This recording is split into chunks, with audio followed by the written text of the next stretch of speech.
Hello viewers, welcome to our channel unboxing fact. ভারতের share মার্কেটের পতন অনেককেই চিন্তায় ফেলে দিয়েছে। বিশেষ করে দিশেহারা অবস্থা হচ্ছে এটা দেখে যে মিডল ক্লাস ফ্রেন্ডলি বাজেট হলো, আরবিআই রেপো রেট কমালো, দিল্লি ইলেকশনে বিজেপি জিতলো, কিন্তু তারপরেও শেয়ার মার্কেট ওঠার কোনো চিহ্নও নেই। 11 ফেব্রুয়ারি নিফটি 23,000 মার্কে এসে ঠেকেছে। তাই সবার মনে এখন একটাই চিন্তা, মার্কেট কি আরও পড়বে? মার্কেট কবে থেকে উঠবে? এই মার্কেটে কোন কোন শেয়ার ধরে রাখা যায় ফর লং টার্ম? ক্যাজুয়াল ইনভেস্টরদের মেন চিন্তা হয় এই নিয়ে যে এখন টাকা লাগালে যদি আরও পড়ে যায়, এই নিয়ে বিভ্রান্তি। ঠিক কিনা? আসুন বোঝা যাক পরিস্থিতিটা। নিফটি 26,000 থেকে ফেব্রুয়ারি 2025-এ 23,000-এরও নিচে নেমে এসছে, অর্থাৎ অলমোস্ট 12% কারেকশন। অনেক এক্সপার্টদের মতে এটা নর্মাল।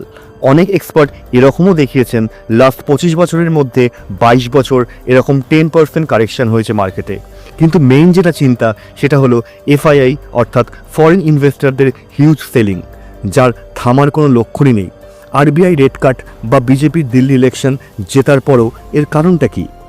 1 নম্বর কারণ হচ্ছে ডোনাল্ড ট্রাম্প কি পলিসি নিয়ে আসে সেই নিয়ে একটা প্যানিক।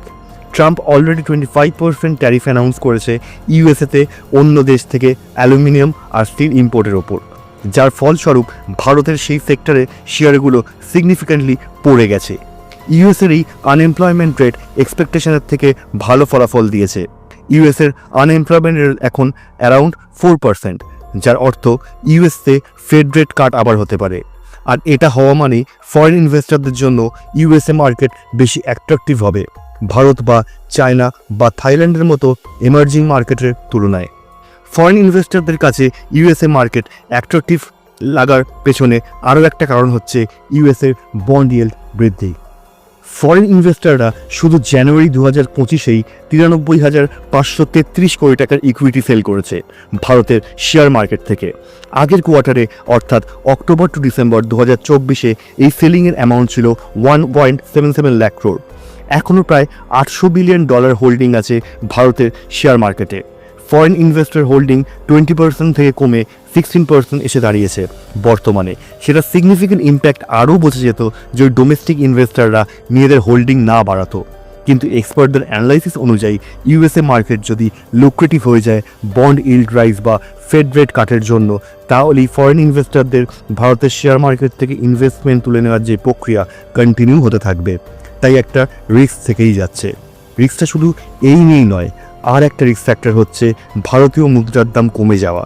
ডলারের অনুপাতে ভারতীয় টাকার দাম কমে যাওয়ার আরেকটা অন্যতম ফ্যাক্টর ভারতের শেয়ার মার্কেট ক্র্যাশের। তাই ইন্ডিয়াকে এক্ষুনি সঠিক পলিসি নিতে হবে ভারতীয় মুদ্রার দাম পড়ার থেকে আটকানোর জন্য। আদারওয়াইজ শেয়ার মার্কেটের এই ব্লাডবাথ চলতেই থাকবে। ডলারের দাম বৃদ্ধি আটকাতে গভর্নমেন্ট পলিসির পাশাপাশি এক্সপার্টরাও মনে করছে যে যতক্ষণ ট্রাম্প সরকার এই সব পলিসি ক্লিয়ার হচ্ছে বা ইউএসএ গভর্নমেন্ট একটু সেটেলড হচ্ছে, ততক্ষণ ভারতের শেয়ার মার্কেটে এই ভোলাটিলিটি চলতেই থাকবে। এক্সপার্টরা এও বলছেন যে সেফেস্ট মোড অফ ইনভেস্টমেন্ট হচ্ছে লার্জ ক্যাপ, কারণ 2024-এ মিড আর স্মল ক্যাপ স্টকস বা ফান্ডগুলো রীতিমতো ওভার ভ্যালুড হয়েছে। অনেকে আবার এও বলছেন যে 10 to 12% কারেকশনের পরেও কিছু স্মল ক্যাপ আর মিড ক্যাপ স্টকস এখনও ওভার ভ্যালুড। এই পরিপ্রেক্ষিতে বেশিরভাগ এক্সপার্টরা কিছু লার্জ ক্যাপ স্টক সাজেশন করেছেন, যেমন Reliance, TCS, HDFC bank, Infosys, ITC, Hindustan Unilever, Bharti Airtel, Maruti Suzuki, Avenue Supermarts etcetera.